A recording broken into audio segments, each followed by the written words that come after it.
नमस्कार, आदाब, सत श्री अकाल। मैं पंकज कुमार, चर्चा विद पंकज पर। दोस्तों, अभी 5 राज्यों में चुनाव हुए थे, उनमें एक केंद्र शासित प्रदेश था। दोस्तों, पश्चिम बंगाल में 15 साल से ममता बनर्जी की सरकार थी और इस बार का जो मानना है, वहां पर परिणाम आते हैं 4 मई को और भारतीय जनता पार्टी पूर्ण बहुमत से वहां पर सीट लेकर आती है और 9 मई को वहां पर मुख्यमंत्री पद की शपथ भारतीय जनता पार्टी का जो विधानमंडल दल का नेता होगा वह लेगा। दोस्तों, असम में भारतीय जनता पार्टी प्रचंड बहुमत से जीतकर आती है। वहीं तमिलनाडु में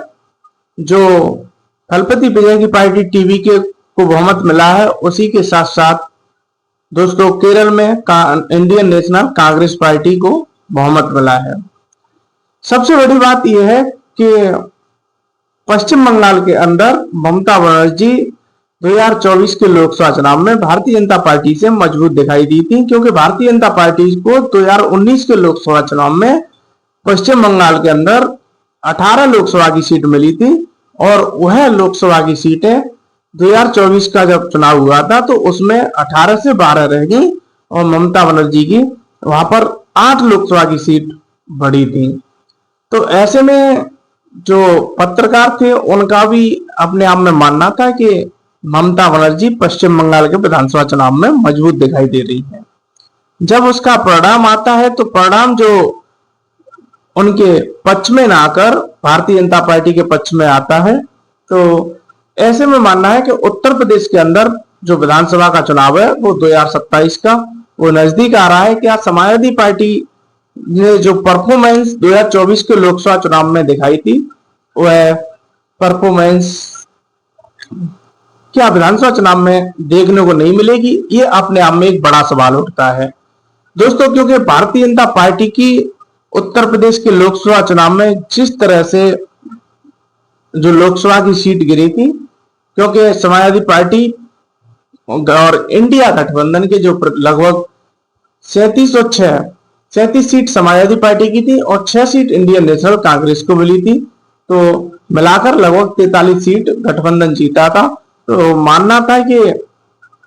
गठबंधन को इतनी सीट मिली थी, तो समाजवादी पार्टी 2019 के लोकसभा चुनाव में 5 लोकसभा की सीटें थी और 5 से बढ़कर 37 पर पहुंची है। तो अपने आप में ये अच्छा परफॉर्मेंस था समाजवादी पार्टी के लिए। 27 के चुनाव के लिए एक अच्छा संदेश था।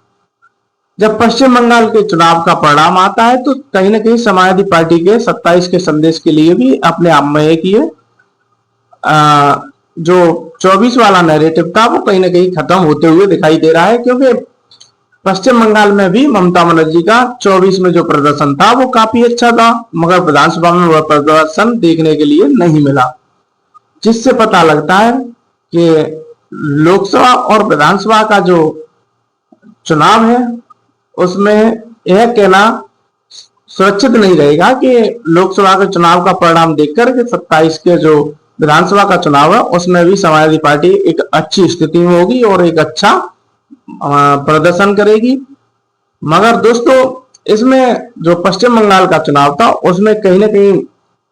एक वरिष्ठ पत्रकार जो न्यूज 24 के हैं, राजीव रंजन जी, अपने आप में वो जाने जाते हैं माहौल क्या के लिए। उन्होंने कहा था कि परिणाम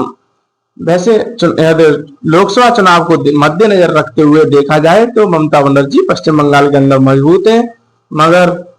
यह सिर्फ अंतर 2021 के चुनाव में, क्योंकि ममता बनर्जी की बड़ी पार्टी जो उस पार्टी के बड़े जो नेता थे शुभेंदु अधिकारी और एक पार्टी के राष्ट्रीय अध्यक्ष थे, वह दोनों पार्टी छोड़कर भारतीय जनता पार्टी में शामिल हो गए थे। तब जो दयनीय स्थिति थी वह दयनीय स्थिति कहीं ना कहीं 26 के चुनाव में ममता बनर्जी की स्थिति उससे काफी अच्छी थी, मगर जो परिणाम आए थे वो अपने आप में ममता बनर्जी की स्थिति दिखाई दे गई और भारतीय जनता पार्टी ने वहां सरकार बना ली। उनका अपने आप में ये कहना था कि 21 में और 26 में अंतर यही है कि तब चुनाव आयुक्त जो थे, मुख्य चुनाव आयुक्त और कोई थे, अभी वर्तमान में ज्ञानेश कुमार हैं। तो सीधा सीधा कहीं ना कहीं उनका ज्ञानेश कुमार पर कटाक्ष था और जब परिणाम आए तो भारतीय जनता पार्टी के पक्ष में आए। अब बात करेंगे 27 के बारे में। कि 27 का उत्तर प्रदेश का जो विधानसभा चुनाव है उसके परिणाम क्या तीसरी बार हैट्रिक भारतीय जनता पार्टी लगाएगी या समाजवादी पार्टी के पक्ष में आ सकते हैं, यह तो जनता तय करेगी कि वह परिणाम किसके पक्ष में आएंगे। मगर पश्चिम बंगाल के रिजल्ट से एक तरीका से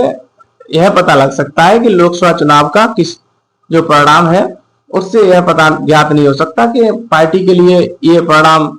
सही साबित होगा या गलत साबित होगा, क्योंकि लोकसभा का चुनाव का परिणाम देखकर समाजवादी पार्टी मन में अपने आप में सोच रही हो कि जो मेरा लोकसभा में प्रदर्शन रहा था वह विधानसभा में प्रदर्शन रहेगा, ये कहना उचित नहीं है। दोस्तों आप अपनी राय कमेंट बॉक्स में जरूर दें। यदि आपने हमारा चैनल चर्चा विद पंकज सब्सक्राइब नहीं किया है तो चैनल को सब्सक्राइब